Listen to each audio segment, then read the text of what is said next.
शादी भइल बा।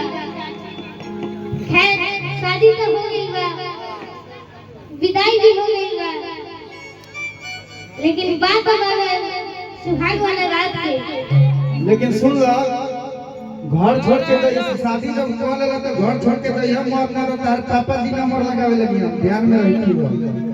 ए छोड़ी ना, दोनों लोग के काम चली, दोनों लोग के काम चली।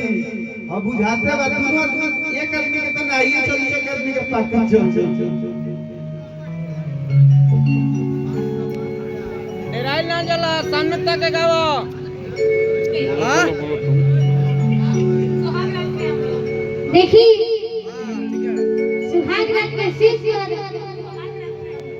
जब लइका जाता तो इंद्र के घर हमारी कचकचा के पकड़ लेता।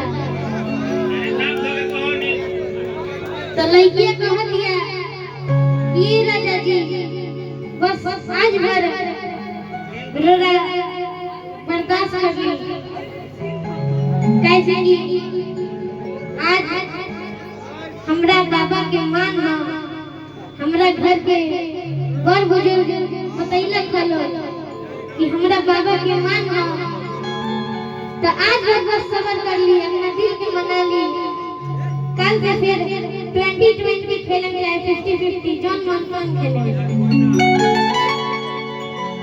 अब कैसे कहा था नहीं को ई बात सब सुन के लइका वियोग में कहत बा, अरे किया मोरी से मोर के अंगुरी से मोर के प्यार दे तो प्यारी हो। तो देखी अब लइके का बोल दिया कि छुई जानी राजा जी, छुई जानी राजा जी बाबा के मांगा कि रंगे पलाट पूरा आहै रंगे मकान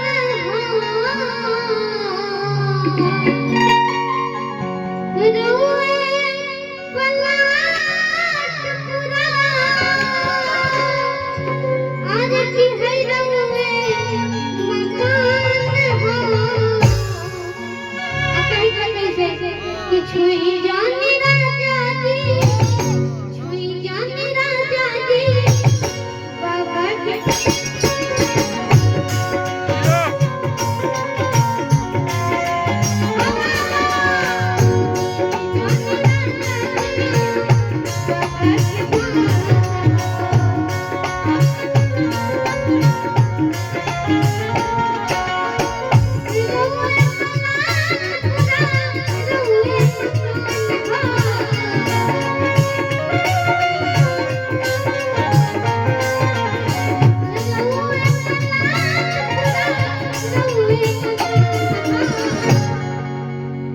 छुई जानी राजा जी, छुई जानी राजा जी बाबा के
भाई ठुमका लगाओ सब एक दिन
আমি কি কিছু